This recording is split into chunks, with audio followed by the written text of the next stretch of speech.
Oke, baik anak-anak, mari kita mulai pembelajarannya. Tak lupa untuk baca doa terlebih dahulu. Silakan untuk mengikuti Bapak ya. Bismillahirrahmanirrahim. Allahumma inna nas'aluka fahman nabiyyin wa hifdzal mursalin wa ilhamal malaikatil muqarrabin. Allahumma agnina bil ilmi wa zayyina bil ilmi wa akrimna bit taqwa. Allahumma anta rabbi la ilaha illa anta khalaqtani ana abduka wa ana ala ahdika wa wa'dika mastata'tu a'udzu billahi min syarri ma sana'tu abu'u laka bi ni'matika alayya wa abu'u bi dzambi faghfirli fa innahu la yaghfiru dzunuba illa anta. Baik anak-anak, mari kita absen terlebih dahulu ya, hadir semuanya ya. Pada pertemuan kali ini kita akan membahas tentang pentingnya menyampaikan walaupun satu ayat. Bab 4 ya, ada di halaman 55. Baik anak-anak, dalam menyampaikan sesuatu tentang agama itu terbagi ke dalam 3 ya. Ada khutbah, ada tabligh, ada dakwah. Khutbah itu berasal dari bahasa Arab khotoba yakhtubu khutbah, yang artinya adalah memberi nasihat. Khutbah itu biasanya dilaksanakan dalam sholat-sholat ya. Ada sholat Jumat, sholat istisqa, sholat gerhana, sholat Idul Fitri, sama sholat Idul Adha. Semuanya ada khutbahnya. Adapun untuk pelaksanaannya, khutbah pada sholat Jumat dilaksanakan di awal, sedangkan khutbah pada sholat-sholat sunnah yang telah disebutkan itu ada di akhir. Jadi sholat terlebih dahulu baru khutbah. Ada tabligh juga yang kedua ya, berasal dari bahasa Arab juga sama, balagha yuballighu tablighon, yang artinya adalah memberitahukan sesuatu dengan lisan. Tabligh ini di Indonesia biasanya dilaksanakannya itu dalam acara-acara besar ya. Makanya ada tabligh akbar juga disebutnya. Ada juga tabligh yang kecil. Tabligh yang kecil itu apa? Ya ada seperti kultum, ya tausiah kecil, itu semuanya adalah tabligh. Bagian daripada tabligh ya, itu menyampaikan, memberitahukan dengan bahasa lisan. Ada juga dakwah, yaitu da'a, ya da'u, dakwah, yang artinya adalah menyeru kepada kebaikan. Untuk yang namanya dakwah itu tidak harus seperti tabligh ya, tidak harus dalam panggung, tidak harus dalam menghadapi jamaah yang banyak. Bahkan ke satu orang saja itu sudah dakwah. Kita mengajak sholat, kita menjelaskan apa itu sholat, itu sudah menjadi dakwah. Dan orang yang berbuat baik karena dakwah kita, karena ajakan kita, karena seruan kita, itu akan menjadi pahala juga buat kita dengan pahala yang sama ya anak-anak ya. Pentingnya khutbah, tabligh, dan dakwah. Tentu khutbah, tabligh, dan dakwah itu sangat penting sekali karena merupakan anjuran dari Allah dan juga anjuran dari Rasulullah. Ada dalilnya nih, halaman 54. Nah, yang pertama dari Al-Qur'annya, Bismillahirrahmanirrahim. Kuntum khaira ummatin ukhrijat linnasi ta'muruna bil ma'rufi wa tanhauna 'anil munkari wa tu'minuna billah. Artinya kamu adalah umat yang terbaik yang dilahirkan untuk manusia, menyuruh kepada yang ma'ruf atau kebaikan dan mencegah daripada yang mungkar atau keburukan atau maksiat, dan beriman kepada Allah. Ini Quran surat Al-Imran. Diperkuat juga dengan hadis Nabi an Abdillah bin Amru annan nabiyya sallallahu alaihi wasallam qala balliku anni walau ayah. Ya, artinya ini diriwayatkan dari Abdullah bin Amr ya, bahwasanya Nabi bersabda, sampaikanlah dariku walaupun satu ayat. Nah, artinya satu ayat pun harus tersampaikan ya. Lebih-lebih lagi dalam berbagai macam hal kita harus menyampaikannya. Jangan tidak berani. seperti yang Bapak katakan barusan, tidak perlu dalam jamaah yang besar, dalam jamaah yang kecil, misalnya keluarga, atau bahkan untuk teman-teman sendiri pun itu termasuk juga ya. Ada juga yang namanya ketentuan ya, ketentuan. Ada ketentuan khutbah yang pertama. Di dalamnya itu terdapat syarat ya, syarat khotib. Kemudian ada syarat khutbah, ada rukun khutbah, ada sunnah khutbah. Syarat khotib tentunya harus Islam, baligh, berakal sehat, dan juga mengetahui ilmu agama. Tanpa keempat yang disebutkan oleh Bapak barusan, itu tidak layak menjadi khotib ya, karena khotib itu yang menyampaikan di depan ya. Kalau misalkan khotib tidak Islam, ya tidak mungkin, karena yang khutbah itu orang Islam semua. Kalau tidak baligh, ya tidak mungkin juga, karena yang didengarkan itu biasanya orang-orang yang sudah baligh atau dewasa. Kalau orang yang masih belum baligh itu tidak akan didengarkan biasanya ya. Kemudian jika tidak berakal sehat ya tidak mungkin. Jika tidak berakal sehat ya ia tidak akan datang ke masjid ya. Mengetahui ilmu agama, sebenarnya kalau ilmu agama itu bisa dengan membaca ya khutbah itu ya. Tapi alangkah lebih utama, alangkah lebih baik ketika ya paham juga dalam ilmu agamanya. Biasanya ya ustadz-ustadz daerah sana, misalnya daerah situ, atau DKM-nya, atau siapalah yang memiliki ilmu agama paling tinggi di antara masyarakat. Kemudian syarat dua khutbah. Ya khutbah itu harus dilaksanakan di waktu zuhur untuk Jumat, untuk sholat Jumat ya, karena sholat Jumat itu ada di waktu zuhur ya. Khotibnya harus duduk di antara dua khutbah. Ya ini penting sekali karena duduk di antara dua khutbah ini dapat memberikan kesempatan kepada jamaah untuk berdoa. Karena ada satu riwayat dari Nabi Shallallahu Alaihi Wasallam yang mengatakan bahwa salah satu waktu yang mustajabah doa atau tempat diijabahnya doa itu adalah saat di antara dua khutbah ya. Kemudian khutbah diucapkan dengan suara yang keras dan jelas. Khutbah itu menghadapi jamaah yang banyak. Bahkan terkadang orang-orang yang jarang sholat pun ketika melaksanakan sholat yang ada khutbahnya itu suka hadir. Makanya banyak sekali jamaahnya. Oleh karena itu harus keras dan jelas. Jadi jangan hanya keras, tapi harus jelas juga. Setiap kata yang diucapkan, setiap bahasa Arab yang disampaikan itu harus jelas.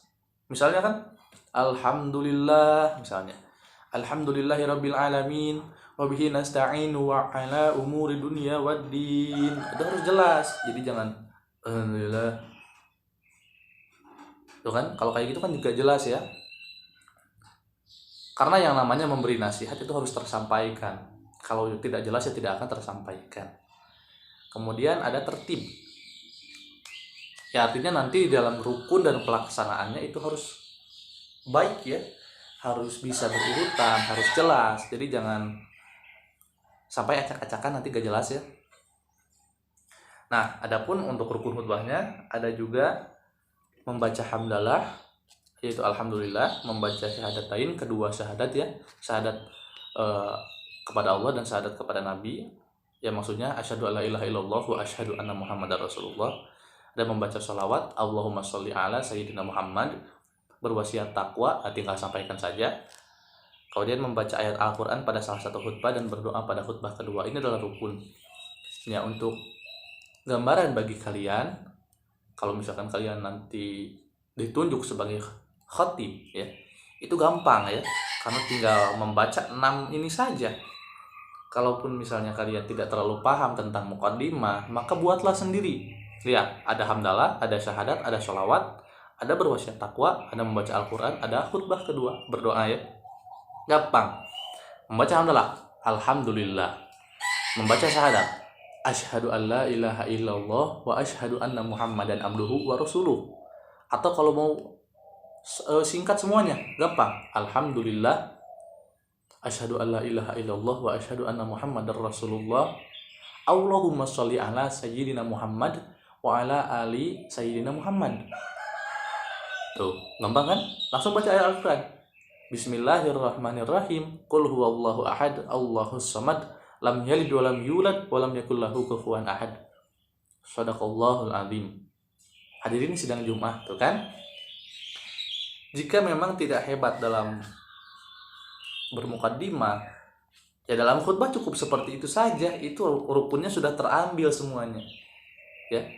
Nggak perlulah yang panjang-panjang seperti innal hamdalillah nahmaduhu wa nasta'inuhu wa nastaghfiruh. Itu panjang. Kalau tidak hafal ya tidak apa-apa. Yang saya sebutkan tadi saja, itu tidak akan menjadi sebuah larangan ya, laksanakan saja. Kemudian sunnah khutbah ya, ada khotib harus berdiri ketika berkhutbah. Sebenarnya nggak harus ya, karena ini, tapi kan ini sunnah ya, jadi lebih baik untuk berdiri.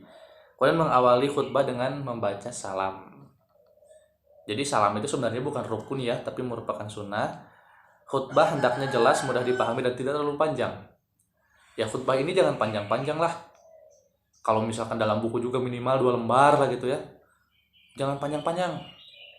Bahas aja yang singkat-singkat, tapi itu langsung jelas ke intinya.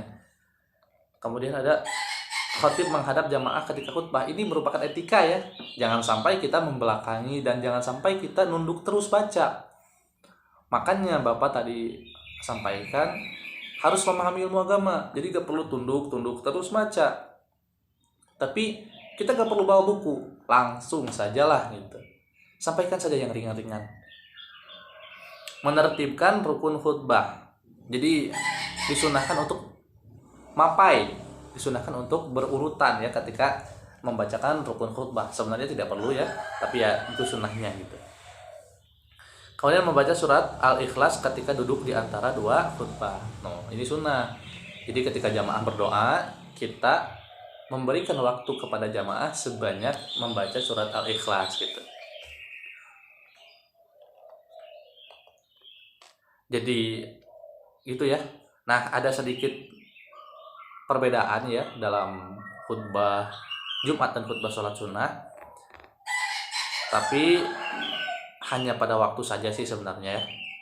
Kalau sholat Jumat itu di awal, kalau sholat sunnah yang lainnya menggunakan khutbah itu di akhir setelah sholat ya. Dan diawali dengan takbir ya, bukan dengan hamdalah. Dengan Allahu Akbar, Allahu Akbar, Allahu Akbar itu. Kemudian ada ketentuan tabligh ya. Syarat mubalik itu sama dengan syarat khotib.